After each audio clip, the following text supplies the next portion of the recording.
Feliz por este culto de ação e graça, pela vida do meu pai, da minha mãe, da minha família. Agora está agradecendo a Deus, cumprindo o voto que ele fez, é muito bom. Que coisa boa é votar e pagar. Ele está agradecendo. Na realidade, irmão, era para todo dia ter um culto de ação e graça. Porque todo dia tem bênção para agradecer da parte do Senhor. Então, um culto desse, Deus se alegra muito, a gente está agradecendo a Ele. Glória a Jesus. Eu queria ler alguns versículos lá no livro do Apocalipse, no capítulo 5, para a gente meditar um pouquinho. Na verdade, hoje eu gostaria de ouvir, escutar cada irmão aqui, dar a sua palavra de agradecimento. Mas vamos ler o capítulo 5 do Apocalipse. Glória a Deus. E vi na destra do que estava sentado sobre o trono um livro escrito por dentro e por fora, selado com 7 selos. E vi um anjo forte, bradando com grande voz: quem é digno de abrir o livro, de desatar os seus selos? E ninguém no céu, nem na terra, nem debaixo da terra podia abrir o livro e nem olhar para ele. E eu chorava muito, porque ninguém foi achado digno de abrir o livro, nem de o ler, nem de olhar para ele. E disse-me um dos anciãos: não chores, eis aqui o leão da tribo de Judá, a raiz de Davi, que venceu para abrir o livro e desatar os seus 7 selos. E olhei, e eis que estava no meio do trono, e dos 4 animais viventes, e entre os anciãos um cordeiro, um havendo sido morto, tinha 7 pontas e 7 olhos, que são os 7 Espíritos de Deus enviados a toda a terra. E veio e tomou o livro da destra do que estava sentado no trono. E havendo tomado o livro, os 4 animais e os 24 anciãos prostraram-se diante do cordeiro, tendo todos eles harpas e salvas de ouro, cheias de incenso, que são as orações dos santos. E cantavam um novo cântico, dizendo: digno és de tomar o livro, e de abrir os seus selos, porque foste morto, e com o teu sangue compraste para Deus homem de toda tribo, e língua, e povo, e nação. E para o nosso Deus os fizeste reis e sacerdotes, e eles reinarão sobre a terra. E olhei, e ouvi a voz de muitos anjos ao redor do trono, e dos animais, dos anciãos, e era o número deles milhões de milhões, e milhares de milhares. E com grande voz diziam: digno é o cordeiro que foi morto, e recebeu poder, e riqueza, sabedoria, e força, e honra, e glória, e ações de graças. E ouvi toda a criatura que está no céu e na terra e debaixo da terra, que está no mar, e a todas as coisas que neles há dizer: ao que está sentado sobre o trono e ao cordeiro, sejam dadas ações de graças, e honra, e glória, e poder para todo sempre. E os 4 animais diziam: amém. E os 24 anciãos prostraram-se e adoraram ao que vive para todo sempre. Amém, meus amados? Amém. A leitura é meio extensa, mas é porque a gente tem que ver o texto dentro do contexto. Como hoje se trata de um culto de ações e graças, irmão, eu vi nesse texto aqui, e no céu as ações de graça continuarão. Glória a Deus. Lá nos céus a gente não vai parar nunca de agradecer a Deus. Quando ele se refere a Deus, o Pai, ele manda ações de graça. Ao Cordeiro, ao Filho, ações de graça. Nós vamos agradecer a Deus de eternidade a eternidade. Que nós possamos começar já aqui a agradecer ao Senhor. O salmista diz: bendiz, ó minha alma, ao Senhor, e tudo que há em mim, bendiga seu santo nome. Bendiz, ó minha alma, ao Senhor, e não te esqueça de nenhum dos seus benefícios. Por quê? Porque é Ele quem perdoa todas as tuas iniquidades e sara todas as tuas enfermidades. Quando o salmista fala, ele diz o salmista, mas na realidade não, é o Espírito Santo que está falando pelo salmista.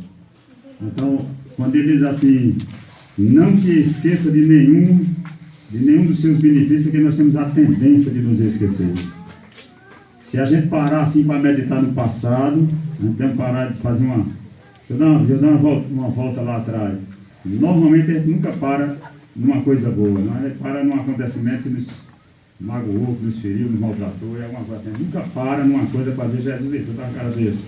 Vou dar uma pausa, eu te agradeço, eu te agradeço, eu te agradeço. Nós temos uma tendência natural de parar e pensar: aquilo foi ruim, aquilo foi ruim, aquilo foi ruim, aquilo foi ruim, aquilo foi ruim. É assim ou não? Cristina não, então só sou eu, meu Deus. Olhem por mim. Glória a Jesus. É uma tendência minha de voltar para o passado e parar nas coisas ruins. Mas eles não se esqueçam de nenhum dos seus benefícios.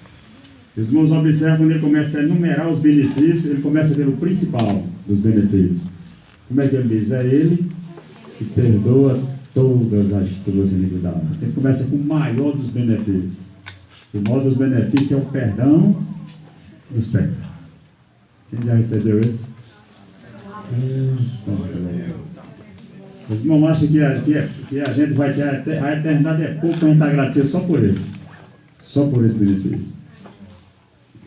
Quando eu era novo na fé, eu não entendia porque João disse, o apóstolo João dizia, vê de quão grande caridade fez o Pai conosco, ele nos chamar de Filho de Deus. Eu ficava sem entender por que João achava isso uma grande caridade, por que João achava grande amor. Eu confesso, irmão, quando novo na fé, eu não entendia isso aí. Mas depois que eu entendi, eu disse, meu Deus, que privilégio, ele nos tornar filho de Deus. Ou seja, o privilégio que ele nos adotou. Eu não sei se é aqui em Serra Talhada, não sei se tem orfanato. Tem não. Não tem não. Mas tem lugar que tem orfanato. Petróleo tem orfanato, Recife tem orfanato. Casa de apoio aqui. Né? Mas orfanato mesmo não tem. O irmão quer ver partir coração, vá no orfanato. Quando você chega no orfanato, aquelas criancinhas ficam assim, ó. A mão. Aí se você chegar a dar atenção a uma, se for homem, vai chamar logo papai. Papai, papai. Se for uma mulher, mamãe, mamãe, mamãe. O desejo deles é ser o quê? Adotar. Eles estão atrás de um pai e atrás de uma mãe. A gente estava como aquelas crianças, irmão. A gente vivia no mundo sem Deus, sem paz e sem salvação. Mas o nosso Deus, aleluia, nos amou. Se eu vou adotar, eu vou adotar, eu vou adotar, eu vou adotar, eu vou adotar. Antes mesmo da gente estender a mão para ele dizer papai, ele já nos adotava. Aleluia. Porque a Bíblia diz, Deus prova seu amor para conosco, porque Cristo morreu por nós, sendo nós ainda pecadores. Então, a gente não vai, a eternidade é pouco para a gente agradecer Deus ter nos adotado, porque Deus só tem um filho. Quem é o filho de Deus? É Jesus. O único herdeiro é Jesus. Mas ele nos amou tanto e nos adotou. Então, lá no céu, quando João chorava, porque não tinha alguém digno de abrir o livro, sim, só tem um que é digno, que é o Filho de Deus. Só ele é digno. Tudo que ele sofreu, tudo que ele padeceu, tudo que ele fez foi para um dia abrir aquele livro e desatar seus 7 selos. Fazia parte do plano da redenção, fazia parte do pacto entre pai e filho, fazia parte de um projeto, de um segredo que ninguém sabia. Só a Trindade, Pai, Filho e Espírito Santo. E um dia um livro estaria selado, lacrado, e somente o Cordeiro podia abrir. E graças a Deus porque ele vai abrir os 7 selos. Graças a Deus porque tem alguém para abrir. Graças a Deus porque a porta do céu se abriu. Meus amados irmãos, se Jesus tivesse descido, a porta do céu estaria fechada.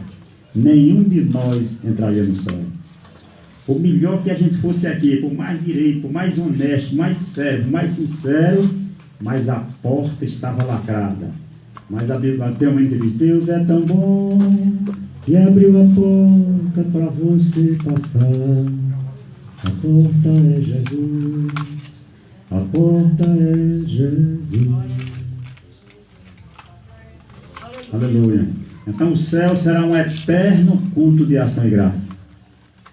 No céu nós vamos louvar a Deus para sempre. Não vai ter pausa. Aleluia. A quem está aqui, daqui a pouco tem uma pausa, a gente vai dormir. Amanhã só a gente trabalha. Vai ver o culto de ação e graça, ainda adora Jesus. Mas tem pausa no céu. Não tem pausa. Primeiro que lá não tem noite. Lá no céu só tem dia. Jesus fala aqui que vai iniciar. Quando Jesus arrebatar a igreja, lá para o céu, inicia-se o dia. É um dia só. Chamado o dia da eternidade. É um dia que ele não tem fim. É um dia que o sol nunca se põe. Porque o sol que vai iluminar lá é o próprio Jesus. A lâmpada do céu é ele mesmo. Lá no céu não é precisar de tempo. Porque o templo lá é o próprio Deus. Deus vai ser nossa casa, nosso templo. E que coisa extraordinária, irmão. Ali não haverá mais lágrimas. Vamos ver o que é que não vai ter no céu. Isso me dá uma alegria muito grande quando eu vejo isso assim. Apocalipse 21, versículo 4. E o novo céu e a nova terra. Vê aí. Vamos começar pelo primeiro. Ele viu um novo céu e uma nova terra. Eu estou chamando a atenção para o Apocalipse, mas porque tem pessoas que têm medo desse livro. Não sabia que tem crente que tem medo do Apocalipse? Isso, pegou aí não, né? Então, observe. Mas esse livro, irmão, nós temos que amá-lo. Por quê? Porque ele mostra o fim de todas as coisas. Como é que tudo vai terminar? Porque quando você liga a televisão, que vem mataram, roubaram, estuparam, e parará, você só vai, parece que agora o mal venceu o bem. Parece que o negócio está todo errado. Parece que Deus não está vendo nada. Pensa que Deus está dormindo. Mas quando viu o Apocalipse, viu o fim de todas as coisas. A gente sabe que o mal não será para sempre. Que por fim o bem vai vencer o mal. Amém, meus amados? E viu um novo céu e uma nova terra. Por quê? Porque já o primeiro céu e a primeira terra é essa aqui que a gente está nela. Passaram. E o mar já não existe, não precisa mais do mar. Não vai precisar mais de chuva, nem de plantar batata doce, nem ame. E eu, João, vi a santa cidade, a nova Jerusalém, que de Deus descia de onde? Do céu. Adereçada. Essa palavra adereçada quer dizer adornada, enfeitada, como uma esposa ataviada para o seu marido. E ouvi uma grande voz do céu que dizia: eis aqui o tabernáculo de Deus com os homens, pois com eles habitará, e eles serão o seu povo, e o mesmo Deus estará com eles, será o seu Deus. Agora o versículo 4 é o que mais me alegra. E Deus limpará dos seus olhos. Aí se cumpre aquela palavra de Jesus: bem-aventurado os que choram. Por quê? Eles serão consolados. Não presta atenção, só vai haver consolo naquele dia para quem chorar hoje. Bom, entendeu não? Hoje é o tempo nosso aqui agora, do nascimento até a morte. Esse é o tempo de lágrima, esse é o tempo de choro, esse é o tempo do quebrantamento, esse é o tempo do espinho, esse é o tempo da cruz, esse é o tempo de você deitar assim, pode a turma passar por cima, vai lá meu filho, de novo, passa de novo, vai para lá, vem de novo, passa de novo. Esse é o tempo. Esse é o tempo de chorar. Vocês não lembram de Lázaro quando chegou lá no céu, no paraíso, e o rico quando chegou lá? Deus disse para o rico: meu filho, lá na terra você recebeu os seus bens. E Lázaro, só males. Mas agora ele é... Ninguém sabe não? Consolado. E você atormentado. Aí Lucas, irmão, quando lê o Sermão da Montanha, lê ele em Mateus e lê ele em Lucas. E Mateus diz: bem-aventurados que choram, porque eles serão consolados. Lucas diz a mesma coisa, mas de sentido diversas. Ai de vós, que agora rides, porque a vez de chorar. Ele diz o sentido contrário. Ele completa, um complementa o outro. Ai de vós que agora rides, porque a vez de chorar. Não se preocupe que alguém está rindo, que alguém está achando graça. Não sabe que alguém está avançando, prosperando, ganhando o mundo. Não se aperreie com isso não. O seu céu não é aqui. Aleluia. O seu galardão não é aqui. A sua recompensa não é aqui. Aqui é a hora do bom combate da fé, da luta. Mas quando a gente chega lá, o galardão é lá. Eis que venho sem demora. O meu galardão está comigo para dar a cada um segundo a sua obra. Amém, meus amados? Mas não haverá um culto de ação graça. Se eu puxar por aí, não sou eu, é aquele que está dentro de mim, né, irmão? Ele está indo por aí. Veja como é interessante. Então, ele, Deus enxugará dos seus olhos o que mesmo? Toda lágrima.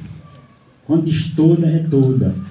O que é que significa toda lágrima? É a lágrima que você derramou por cada problema, cada luta, cada tribulação, cada angústia, cada dor. Em qualquer área da sua vida, toda lágrima vai ser enxuta. Deus vai enxugar toda lágrima. Isso traz o que para a gente? Esperança, consolo, conforto. Porque Paulo disse que a nossa leve e momentânea tribulação não é para se comparar com o peso eterno de glória que nos espera lá. Nem o olho viu, nem o ouvido viu, e nem nunca subiu o coração do homem. O que Deus tem preparado para quem mesmo? Para nós. para aqueles que o amam. Amém? Então, se a gente ama Jesus de todo o coração, alma e de força, pode ficar tranquilo. E o que ele tem preparado, a gente nunca viu. Eu passei ali ainda agora, olhei aquela casa ali, uma casa que tem aí na frente, uma casa bonita, rapaz. Parei. Tem uma casa aqui bem bonita aqui na frente. Fiquei olhando. Eita, casa bonita. Pronto, eu vi a casa bonita. Mas a do céu eu nunca vi. O tesouro do céu eu nunca vi. A gente nem imaginou o que Deus tem preparado para aqueles que o amam. Eita, coisa linda. Aleluia. Jesus olhou para um lírio, um pé de uma flor, uma rosa. E olhou e disse assim, nem mesmo Salomão, em toda a sua glória, se vestiu como esse lírio aqui. Aleluia. Mas lá no céu, os lírios de Jesus, os lírios que vão para lá, aleluia, vão se vestir melhor do que o lírio que vestiu-se melhor do que Salomão. Aleluia, Jesus. Deus enxugará dos nossos olhos toda lágrima. É por isso que a Bíblia diz em Romanos 8:28, em tudo dai graça. Por que eu tenho que agradecer por tudo? Porque esta é a vontade de Deus para convosco em Cristo Jesus. Em tudo dai graça. Aliás, Romanos 28 diz, sabemos que todas as coisas contribuem para o bem de quem? Daqueles que amam a Deus. Aí escreve na Fé, às vezes, por isso em tudo dai graça. Então, haja o que houver, aconteça o que acontecer, vocês vão contribuir para o meu bem. Por isso a gente agradece ao Senhor. Outro detalhe importante, irmão, eu fiquei na lágrima aqui, porque a gente está no culto de gratidão, em agradecer. Eu parei na lágrima porque é difícil agradecer na noite escura. É mais fácil a gente louvar, agradecer quando tudo vai bem. Mas Paulo cantou na escuridão, ou não? Paulo agradeceu na escuridão? Agradeceu. Perto da meia-noite, Paulo e Silas faziam duas coisas. Orava e cantava louvores a Deus. O irmão sabe que essa é a maior prova que a nossa fé é autêntica. Essa é a maior prova. Não é a gente está provando para Deus, não está provando para ninguém, a gente está provando para a gente mesmo. Rapaz, sabia que eu tinha essa fé. Uma luta dessa, eu cantando, você prova para você mesmo, não é para ninguém. Porque a tendência natural na hora da prova é a gente reclamar. A tendência natural na hora da prova é se queixar, lastimar e não orar. E cantar nem passa pela mente da gente. Mas Paulo e Silas, veja a hora, perto de quê? Eles cantaram na escuridão. Como jovens tiraram canções na noite, os salmos na noite. Davi também cantou na escuridão. Davi na hora da perseguição, irmão, veja como é interessante, tudo na Bíblia que acontece é uma figura. Davi era uma figura de Cristo, mas também era uma figura de cada cristão nas lutas, nos embates da vida. O profeta Samuel enviado por Deus unge ele hoje como rei. Hoje você é o rei de Israel. Ungiu Davi. Mas quem estava no trono? Saul, um homem rejeitado por Deus. Mas Davi não foi correndo, Saul, pula fora que o trono agora é meu, sai. De jeito nenhum. Ele disse, se Deus me ungiu, eu vou esperar o tempo de Deus me colocar lá. Ele estava ungido, mas não estava preparado para assumir o trono. Amém? Aí o que é que Deus fez? Preparar o vaso para assumir o trono. Glória. Cada lágrima, presta atenção, meus amados, nessa noite. Cada lágrima da nossa vida é um tratamento do Espírito Santo, nos preparando para a gente assumir o trono. Tem um trono para nós ou não? Você não acha que tem um trono preparado para quem? Tem isso na Bíblia ou não? Apocalipse, capítulo 3, versículo 21. Veja o que Jesus diz. Quem vencer, como eu venci, vai se sentar comigo também no meu trono. É assim ou não vai ser? Quem vencer, agora ele dá o modelo de vencer. Quem vencer, como eu vou vencer? Como eu venci. Qual é o direito que ele vai conceder?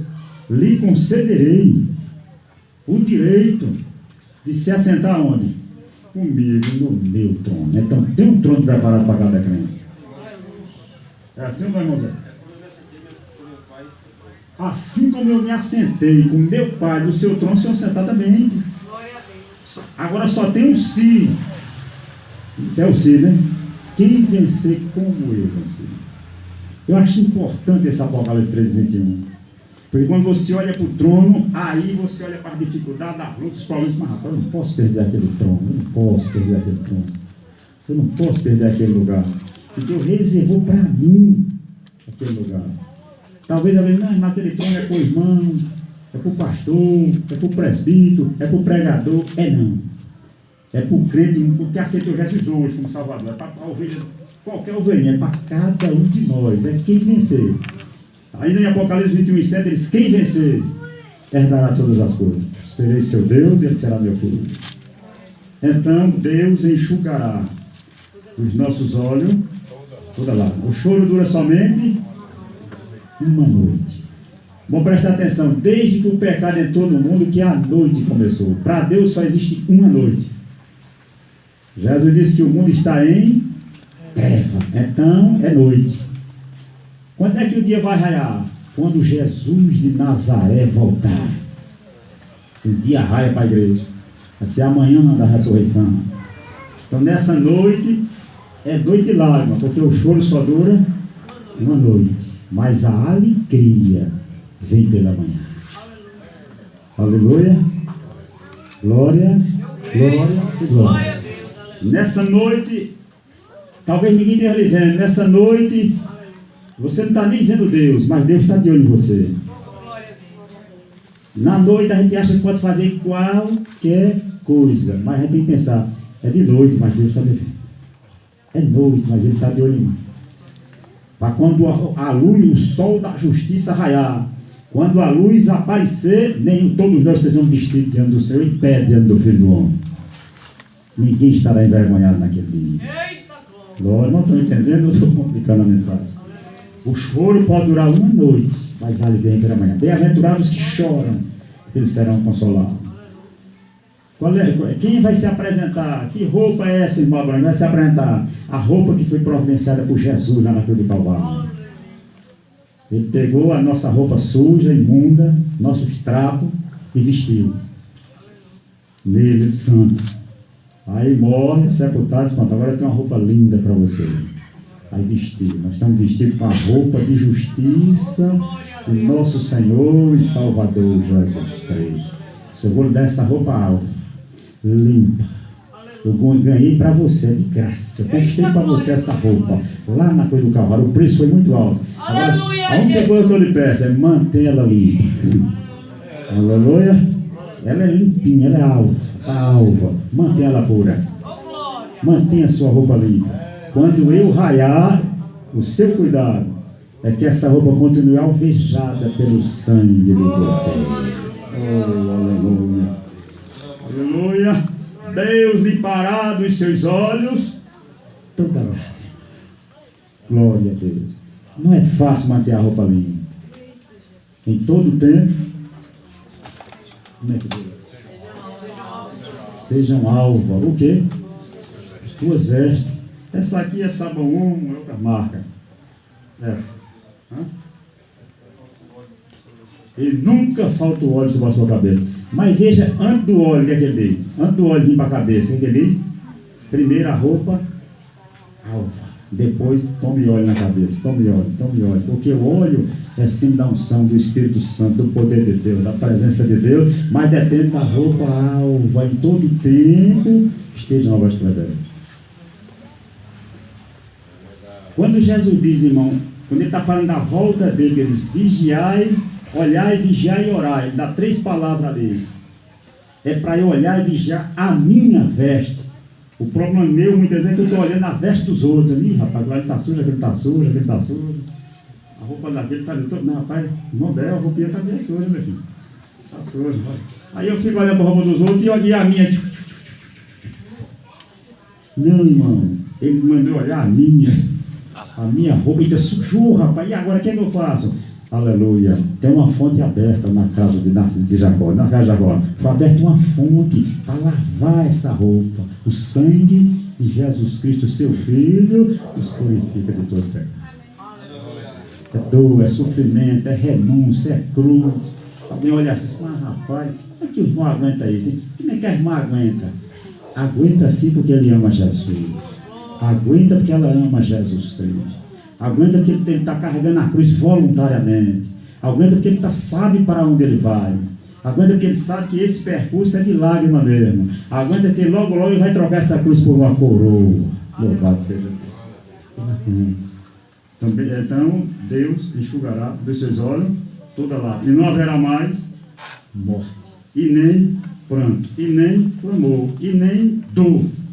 Então o céu vai estar anestesiado para sempre. Não vai ter dor. Porque já as primeiras coisas são passadas. Irmãos, se existe uma coisa que nós como seres humanos corremos é da dor, é do sofrimento. Por que a gente corre? Porque Deus não nos fez para isso. Deus não para sofrer, não para agoniar, não angustiar. Não. Deus fez a gente para a gente estar na presença dele no gozo eterno para sempre. Então que Deus nos ajude que nessa noite nós possamos já iniciar aquilo que vai acontecer conosco no futuro. Aquele culto de ação e graça eterno que nós já possamos treinar. Não só para se reunir para agradecer, mas na nossa casa, na nossa caminhada, no trabalho, em casa, na escola, que nós tenhamos esse coração grato. Às vezes a gente junta, às vezes a gente gosta de juntar, vai juntando e juntando e juntando, para quando chegar no fim do dia, lá para onde vai dormir, dobrar o joelho e começar a pensar, eita rapaz, deixa eu ver, começar a agradecer. Mas o irmão já imaginou se a cada hora do dia, uma hora, já tem alguma coisinha para agradecer, ou não? Isso, vamos agradecer. Agradece. Eita, tem uma coisinha mais para agradecer. Vamos agradecer. Aí a gente passaria o dia todinho lembrando de agradecer, de louvar, de bem dizer o Senhor. Quando chegasse a noite, em vez de juntar todo aquele pacote para jogar de uma vez, aí já passou o dia todinho rendendo graças ao Todo-Poderoso. Eu conheço alguém na Bíblia que fez algo mais ou menos assim, com um jovem chamado Daniel. A Bíblia diz que 3 vezes por dia, Daniel dobrava o joelho, abria a janelinha do quarto dele para Jerusalém e fazia o que, ver? A Bíblia diz mais. O que é que ele fazia, ver? Dava graça. Isso. Ele dava graça. Eu pergunto, Daniel, se a gente olhasse pelo lado humano, ele não tinha motivo para dar graça. Ele tinha motivo para reclamar. Mas ele dobrava o joelho e agradecia ao Senhor 3 vezes por dia. De manhãzinha, já tem passei a noite, agradecer. Quando era meio-dia, eita, até amanhã todinha. Deus me deu muita bênção, vou agradecer a ele. Terminava o dia, ele tinha mais coisa para agradecer. Então, 3 vezes por dia. Não sei se foi o salmista, parece que era 7 vezes na noite que ele se levantava para render graça a Deus. Mas foi o salmista que disse 7 vezes de noite e agradecer a Deus. Então, meus amados irmãos, Deus vai limpar dos nossos olhos toda lágrima. Lá não haverá mais morte, nem pranto, nem dor, nem clamor, porque já as primeiras coisas são passadas. E que nós possamos nos acostumar e render graças ao Todo-Poderoso. Agradecer, louvar o Senhor. Não somente com os lábios, mas principalmente com a nossa vida. Quando Davi disse, tudo que há em mim, bendiga seu santo nome. Ele disse, tudo que há em mim, fale bem desse Deus maravilhoso. Porque ações de graça, irmão, ele redunda em glória para Deus. Deus é glorificado com eles. Os irmãos lembram quando o apóstolo Paulo estava naquela tempestade, 13 dias sem comer, mas o anjo de Deus falou com ele, ele levantou-se, disse, meus amigos, faz 13 dias que a gente não come, mas eu quero que todo mundo pode comer agora, porque o anjo de Deus, a quem eu sirvo e quem eu sou, esteve comigo, ele disse, não vai se perder ninguém aqui, nem um filho dele se perde, eu admoesto vocês a comer por causa da saúde de vocês. Aí o próprio Paulo pega o pão, levanta o pão e faz o quê? E dá graça na presença de todo mundo. A Bíblia diz que quando ele fez isso, o pessoal criou ânimo. Aí todo mundo pegou pão para comer. Veja, Paulo preso, um prisioneiro, né? E ali sendo um exemplo para 270 pessoas no navio. Veja uma influência do crente onde ele está, onde ele mora. A pergunta que eu faço para cada um de nós somos essa influência onde nós estamos? Somos essa influência onde nós moramos? Aleluia. Porque Paulo era escravo, ele ia sendo preso, mas fisicamente escravo, mas era livre do Senhor para glorificar e exaltar o nome de Jesus Cristo. Então ações de graça redundam nisso aí. É interessante, quando Jesus ia multiplicar o pão, ele rendia graça. Na noite que foi para ele, tomou o pão, pegou o cálice, que era símbolo do sangue dele, que ia ser derramado, e agradeceu a Deus. Irmão, é demais. Ele está agradecendo pelo sangue que ele ia derramar daqui a pouco. Ele estava rendendo graças a Deus. E antes dele partir do Monte das Oliveiras, ele cantou um hino ao Todo-Poderoso. Jesus sabia que ia sofrer tudo aquilo ou não? Antes de entrar no sofrimento, já estava agradecendo e louvando o Todo-Poderoso. Por isso Paulo imitou Jesus. E ele disse: sede meus imitadores, como eu sou de Cristo Jesus. Amém? Mas eu vou finalizar. Mas, meus irmãos, o começo, o princípio, a maior forma da gente agradecer a Deus por tudo que Ele fez, faz e vai fazer, é se render a Jesus Cristo. É aceitar Jesus como seu Senhor e seu Salvador pessoal. Quando você aceita Cristo, você está rendendo graças a Deus. Você está dizendo: Jesus, o sofrimento do Senhor no Calvário não foi em vão. Eis aqui um fruto. Eis aqui um fruto. O Senhor não morreu em vão, não. Eu quero me render ao Senhor. A sua salvação, a sua graça, a sua misericórdia me alcançou. Obrigado, Jesus. Irmão, quando a gente faz isso, a gente está dando a maior prova de gratidão pelo que Deus fez por nós. Agora imagine, Jesus morreu por mim, eu sei que Ele morreu por mim. Além dele morrer por mim, Ele subiu ao céu, assentou-se à direita do Pai, e nesse momento Ele está fazendo o que mesmo? Intercedendo, não somente pela igreja, mas por todo mundo. Além de Ele ter morrido por mim, Ele subiu ao céu e está intercedendo por mim. Às vezes, quem sabe o Pai corta, tira a vida, agora não, meu Pai, vamos dar mais um tempo a ele, vamos dar mais um tempo a ela. Às vezes a morte já está com a foice bem afiadinha, rapaz, já tirando cabelo. Agora, a foice amola, aliás, a morte, com a foice bem amoladinha, chega e tira cabelo assim, ó. A foice da morte é terrível. Ela já está assim, na porta do camarada, rapaz, só esperando a ordem. Aí Jesus, agora não, meu pai. Agora não. O camarada está, eu vou já morrer, agora não. Aí a morte já está lá. E Jesus intercede e você não morre. Aleluia. Às vezes você vai viajando e a morte está acompanhando, só esperando a ordem. Vou furar o pneu, vou tirar o freio, não sei o quê. Aí Jesus, não, agora não, meu pai, agora não. Ixi. Papai um dia ia, não era nem crente, papai intercede Jesus ainda, ia para Minas Gerais, e numa ladeira lá bem violenta, disse papai, isso é pior que aquela ali de Gravatá, da Serra da Russa. Um carro com 16 mil quilos, faltou freio, lá em cima, e aí? Mas já era crente, né? Rapaz, já tinha assim, tá vendo o livramento, irmão? A foice da morte, vou pegá-la agora, né? Jesus, agora não. Porque era para matar, era para morrer, não tinha como escapar. 16 mil quilos, o camarada descendo, sem freio. Mas o anjo do Senhor chegou lá, hoje não é o dia dele, está aqui, ó, graças a Deus, louvando ao Senhor. Amém? Então, meu irmão, que está afastado dos caminhos do Senhor, volte para Jesus hoje nesse culto de ação e graça. Aproveita a oportunidade para dizer: eu também vou agradecer ao Senhor, eu vou entregar minha vida